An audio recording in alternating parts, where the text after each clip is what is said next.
अगर चाहो था अज थे मुल्क जो माहौल ठीक, मुल्क जो माहौल ठीक।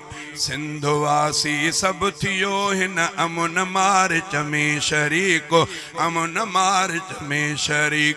हारी ऐं मजदूर माण्हू ज़ुल्म जा पीड़ियल सभई, ज़ुल्म जा पीड़ियल सभई। हारी ऐं मजदूर माण्हू ज़ुल्म जा पीड़ियल सभई, ज़ुल्म जा पीड़ियल सभई। सथ सुठे में थी पओ शामिल तवक़्क़ो खां वधीक, शामिल तवक़्क़ो खां वधीक। सिंध वासी सब थियो हिन अमुन मार्च में शरीक, अमुन मार्च में शरीक। आ करप्शन कोढ़ बणजी फैली हर खाते अंदर, फैली हर खाते अंदर।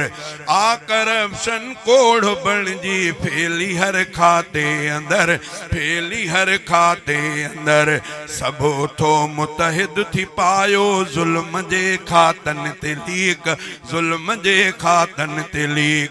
जौक दर जौक अज उथो ऐं आलिमन जो साथ ॾियो, आलिमन जो साथ ॾियो।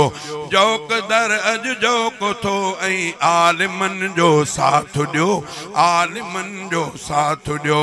हर शहर हर ॻोठ बस्तीअ मां मुजाहिद थियो शरीक, हा मुजाहिद थियो शरीक।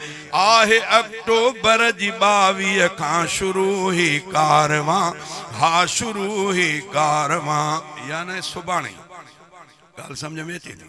आलमन जो जथो, आलम बाबा आलमन खे अल्लाह ताला ॾेई छॾियो आहे। उहो मां तॾहिं चयुमि नी, तव्हांजो को बि वॾेरो वॾेरो मरंदो अॻु में अलाह मौलवियुनि खे खाराईंदो। तंहिं करे मौलवियुनि खे इन ॻाल्हि जी परवाह न आहे। तव्हां आवाम जे लाइ मौलवी उथनि मथा, सचु इहो अथव। उहो सुभाणे इंशाअल्लाह उल अज़ीज़ वॾे पैमाने ते अमुन मार्च जी रैलियूं थींदियूं पूरे सिंध में।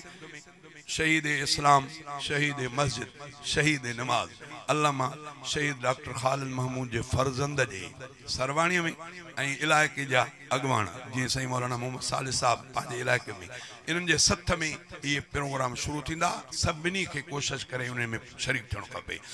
चई त आहे अक्टूबर जी 22 खां शुरू ही कारवां, हा शुरू ही कारवां। दीन दुनवी फ़ाइदा शिरकत करे माण्यो अनीक, शिरकत करे माण्यो अनीक। आहे राशिद सूमरो अरडो मुजाहिद शेर दिल, अरडो मुजाहिद शेर दिल। आहे राशिद सूमरो अरडो मुजाहिद शेर दिल, हा मुजाहिद शेर दिल। सिंध जो फर्जंद, सिंध जो फर्जंद सचो घणन खां लाइक वधीक, हा घणन खां लाइक वधीक। सिंध वासी सब थियो हिन अमुन मार्च में शरीक, अमुन मार्च में शरीक।